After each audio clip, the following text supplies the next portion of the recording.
Ben checks his savings app the way he does most Sunday mornings, coffee in hand, half paying attention. Emergency fund, $11,200. He feels that specific, quiet kind of secure, covered, responsible. Ahead of the curve, honestly, compared to most people his age. Now let's do something Ben hasn't done in about 2 years. Let's actually look at what's gone in and out of that account. March, $800. Flight home for a college friend's wedding. June, $600. A couch that was, in his words at the time, basically falling apart, even though it wasn't. September, $400. A car. Repair that had been on a maintenance list for 3 months before it became urgent. December, a laptop, because his old one was probably going to die soon. None of these were emergencies. All of them came out of the emergency fund. Here's the part nobody says out loud about emergency funds. Having one doesn't automatically protect you from anything, because the account doesn't enforce its own rules. You do. And most people, once the balance exists, quietly start renegotiating what counts as an emergency until the word stops meaning anything at all. This isn't a video telling you not to have an emergency fund. It's a video about a trap, one so well disguised that the fund itself gets blamed for going empty, when actually nothing about the fund ever failed. My name is Alex, and I spend a genuinely unreasonable amount of time looking at where people's money quietly vanishes to. If you've ever opened your emergency fund and had to think for a second about whether that balance is actually still intact, hit subscribe, because today on Wealth Adjacent we're taking apart the account you did everything right to build and still somehow lost track of. Before we go further, a quick disclaimer. I'm not a financial advisor. This isn't financial advice, and I am absolutely not telling anyone that building an emergency fund was a mistake. It wasn't. Having one puts you ahead of a huge share of people who have nothing at all. What I am here to do is run the actual numbers on what happens to that fund after the day you finish building it, because that's the part nobody makes a video celebrating. Let's introduce someone. Ben, early 30s, works in logistics, built a genuinely solid emergency fund over about 18 months of real discipline. He's not careless. He didn't blow through it in one reckless weekend. There's no single moment you could point to and say, that's when it went wrong. That's exactly what makes this trap so effective. There's no dramatic failure to notice, just a slow, reasonable-sounding drift. Let's start with the number, because it is genuinely a little unhinged. Multiple surveys on emergency savings find that a large majority of people who have a dedicated emergency fund report using it for something that, on reflection, wasn't actually an emergency within the past 12 months. Let me say that again.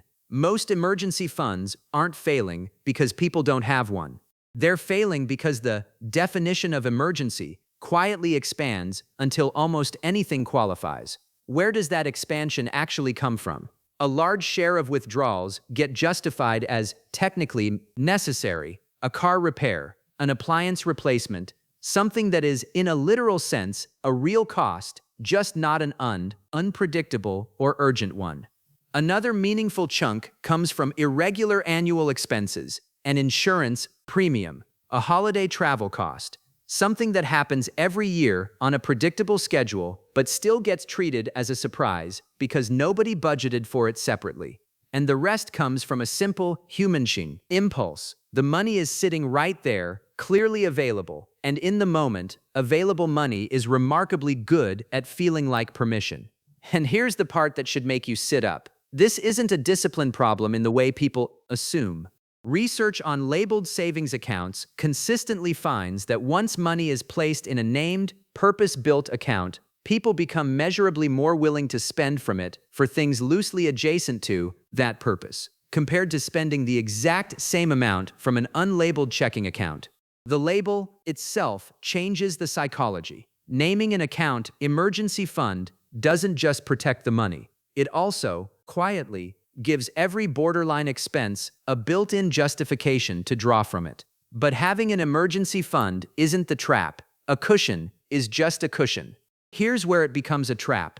A significant share of people who've withdrawn from their fund for a non-emergency report they never replenished. It or took more than 6 months to do so, meaning the fund sat underprotected for an extended stretch without anyone consciously deciding that was acceptable. And the genuinely uncomfortable stat sitting right next to it. A notable share of people say they've had an actual emergency arrive while their fund was still partially depleted from a previous non-emergency withdrawal. Read that twice. The fund failed at its actual job, not because it was too small to begin with, but because it had already been spent down on things that were never emergencies in the first place. Back to Ben. Over about 2 years, 4 withdrawals, the wedding flight, the couch, the car repair, the laptop, totaling roughly $2,200, came out of his fund. He always meant to put it back. He never set an actual date to do it, which meant it just didn't happen, quietly, the same way the withdrawals themselves happened quietly. When his actual car transmission failed 8 months later, a real, unpredictable, expensive emergency, his fund was $2,000 lighter than it should have been, and he ended up financing part of the repair on a card at 19% interest, the exact outcome the fund existed to prevent in the first place. He is not the exception. Most people who experience a genuine financial emergency after previously dipping into their fund for non-emergencies report the fund covered meaningfully less of the actual crisis than they'd assumed it would, precisely because they hadn't tracked how much of it was already quietly gone. Now here's the part that turns this from a spending problem into a psychology problem. And this is the part that should genuinely fascinate you once you see it clearly. Behavioral economists call this mental accounting, the tendency to treat money differently depending on which mental bucket it's assigned to, even though a dollar is a dollar, regardless of which account it sits in. An emergency fund is supposed to be the most protected bucket of all, but mental accounting cuts both ways. The same labeling that makes people reluctant to touch a vacation fund for groceries also, counterintuitively, makes an emergency fund feel like the responsible place to pull from, because at least it's not going on a credit card. At least it's money I already saved, which feels virtuous even when the withdrawal itself isn't remotely urgent. A researcher studying this exact pattern found something almost too honest. People frequently justify a non-emergency withdrawal specifically because it feels more responsible than the alternative, financing the same purchase without ever asking the more basic question of whether the purchase needed to happen on that timeline at all. You didn't decide the couch was an emergency. You decided pulling from savings was more responsible than a credit card, and then let that reasonable-sounding logic quietly answer a completely different question. And then there's the specific mechanism that makes emergency fund erosion so hard to notice. Nobody drains the account in one sitting. Each individual withdrawal is small relative to the total balance, a few $100s against several thousand, so no single withdrawal ever feels like it meaningfully compromises the fund's purpose.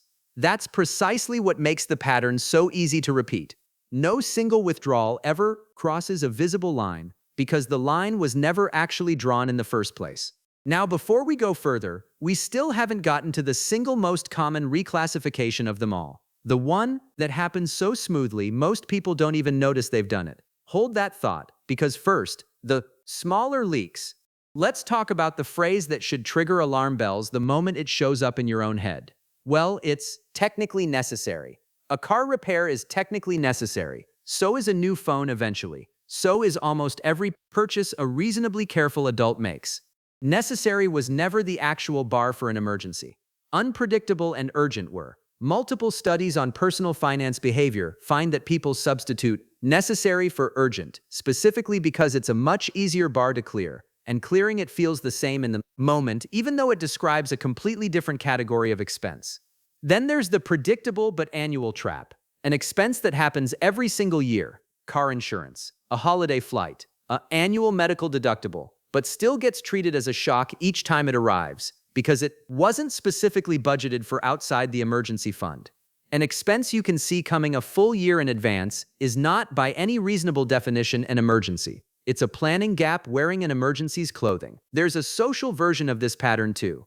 A wedding, a funeral, a friend's milestone event. These carry real emotional weight, and declining to attend for financial reasons can feel almost unthinkable in the moment. That social pressure is genuinely powerful, and it's worth naming directly. because I couldn't say no is a completely different justification than this was unpredictable, even though both frequently get filed under the exact same withdrawal. And then, the single most common reclassification of them all, the "I'll replace it later" promise, made sincerely, in the moment, with genuine intention, and then quietly abandoned the moment the immediate need passes, and there's no external deadline forcing the replenishment to actually happen. Research on savings. Replenishment finds that withdrawals without an automatic scheduled repayment plan get replaced significantly, less often, and significantly more slowly than withdrawals tied to an automatic transfer set up the same day the money leaves the account. Intention without a mechanism is, statistically, close to the same as no intention at all. There's a timing version of this trap too, one that shows up specifically around predictable calendar moments. Holiday season is the single most common window for emergency fund withdrawals that have nothing to do with actual emergencies: gifts, travel, hosting costs, all real expenses, none of them. Remotely unpredictable, all arriving at the exact same time every single year. Multiple surveys on holiday spending find a meaningful share of people specifically plan to use savings, including emergency savings, to cover costs they already know are coming months in advance. An expense you can circle on a calendar a full year ahead of time has, by definition, already failed the unpredictability test before it even happens. All right, here's the section nobody wants anywhere near a calculator when a small withdrawal feels harmless. Let's do this through Ben, because abstract numbers slide right off the brain. Say instead of those 4 withdrawals totaling $2,200 sitting unreplenished for 2 years, Ben had either left the money untouched or replenished it within 30 days each time. His fund would have been fully intact when the transmission failed, covering the entire repair in cash. Instead, the gap forced roughly $1,800 onto a card at 19% interest, which took 14 months to pay off and cost an additional $200 in interest on top of the original amount. The $2,200 in non-emergency withdrawals didn't just cost $2,200. It cost that, plus the interest on the emergency it failed to fully cover, plus over a year of carrying a balance that a properly maintained fund would have made completely unnecessary. Here's the framework I want you to carry around. The real cost of a non-emergency withdrawal isn't the amount you take out. It's the gap that amount leaves exposed the next time something genuinely urgent happens, multiplied by whatever it costs you to cover that gap a different way. A $400 emergency purchase that isn't urgent isn't a $400 decision. It's a bet that nothing real happens before you get around to replacing it. And that bet doesn't always pay off. It's worth sitting with that for a second, because it's a genuinely different shape of trap than most of what this channel usually covers. This isn't about a purchase that was obviously excessive. Every individual withdrawal in Ben's case was reasonable sounding on its own. The problem was never any single decision. It was the complete absence of a rule distinguishing urgent and unpredictable from necessary and inconvenient, which meant every withdrawal got to write its own definition in the moment it happened. And now here's where it gets almost cruel. If treating the fund flexibly, reliably made people more financially resilient, you could defend the pattern. It doesn't, particularly. Research comparing households with strict versus flexible emergency fund rules finds the strict rule households recover from genuine financial shocks meaningfully faster, not because they have more money overall, but because the fund is actually there, at full strength, the moment it's needed, instead of partially hollowed out by a year of reasonable-sounding exceptions. Now, let me keep my promise, because I am not telling anyone that every one of those withdrawals was wrong. I can already hear the objections, because I get them every time I make a video like this. First, but some of those were genuinely real needs, not just impulse spending. Fair point, and often true. A car repair genuinely needs to happen, but notice the actual question worth asking isn't whether the expense was real, it's whether it was unpredictable enough that you couldn't have planned for it through a different dedicated savings category instead of your emergency reserve specifically. Second, but tracking every dollar and setting up separate funds for every category feels like overkill for normal life.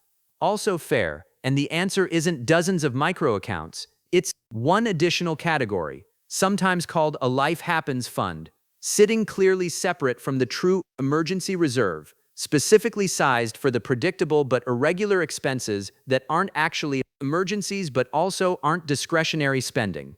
The actual answer was never touch your savings for anything but a catastrophe. It's no, before the moment arrives, which bucket a given expense is actually supposed to come from. There's a third objection worth naming honestly too. But having a rigid rule feels stressful. Part of why I built the fund was to stop obsessing over every dollar. That's a completely fair concern, and the two-question test actually solves it, rather than making it worse, because a clear rule removes the in-the-moment negotiation entirely. You're not deciding whether each expense qualifies from scratch every time. You're running the same 15-second test and trusting the answer, which is actually less mentally taxing than relitigating the definition of emergency every few months. So here's the framework I'd actually use. I call it the two-question test, and you can run it on any withdrawal in under 15 seconds. Question 1. Could I have reasonably predicted this expense existed, even roughly, more than a month in advance? If yes, it belongs in a planned category, not the emergency fund, regardless of how real or necessary it is. Question 2. If I do nothing about this for 30 days, does something genuinely bad happen, financially, physically, or otherwise? If the honest answer is no, it can wait for a planned category too, even if it feels urgent in the moment. A few practical moves fall out of that. Set up a separate Life Happens fund alongside the True Emergency Fund, sized around 1 to 2 months of predictable irregular expenses, insurance premiums, annual fees, the once-a-year costs that aren't emergencies but also aren't optional. Whenever you do withdraw from the actual emergency fund, set the replenishment transfer up automatically that same day, not as an intention, as a standing instruction, because intention without a mechanism reliably fails. And once a year, actually look at what left the emergency fund over the past 12 months, the way we just did with Ben, because most people have literally never done this once. So here's where we land. The emergency fund trap isn't a story about anyone being irresponsible with money. It's a story about a genuinely good habit, having a cushion at all, getting quietly undermined by the absence of a clear definition for the one word the entire account is built around. The data doesn't say emergency funds don't work. What it says is quieter and far more useful. An emergency fund with a clear rule about what actually qualifies, and an automatic system for replenishing it, tends to actually be there when a real emergency arrives, in a way that a flexibly defined fund frequently isn't, even when the total dollars saved look identical on paper. And if you're Ben right now, looking at your own balance and doing the same uncomfortable math, hear this clearly. You're not bad with money. You did the hard part. You actually built the fund, which puts you ahead of most people just by existing. You ran into a definitional gap almost nobody thinks to close, because nobody ever hands you a clear rule for what emergency actually means when you set the account up in the first place. Of course it drifted a little. It was never given a boundary. Seeing that clearly is most of the battle. So Ben sets the two-question test as his actual rule going forward, writes it down, genuinely, not just as a mental note. He opens a small separate fund for the predictable annual stuff, sized at about $1,500, and sets an automatic same-day replenishment transfer for anything that does come out of the real emergency fund. The fund doesn't get bigger overnight. It just finally has an actual boundary, the one thing it was missing the entire time. Spend from the fund that's actually meant for the moment you're in. Skip the quiet reclassification that was never really about the expense at all. And protect the boundary, because the next genuine emergency doesn't check whether your fund has been quietly hollowed out by a year of reasonable-sounding exceptions before it decides to show up. And the next time you're about to pull from an account labeled emergency, pause for the 15 seconds the two-question test actually takes, because the account was never the problem. The missing definition was. If this helped, hit like, subscribe, and tell me in the comments, what's the most technically necessary thing you've ever pulled from your emergency fund? I'll see you in the next one.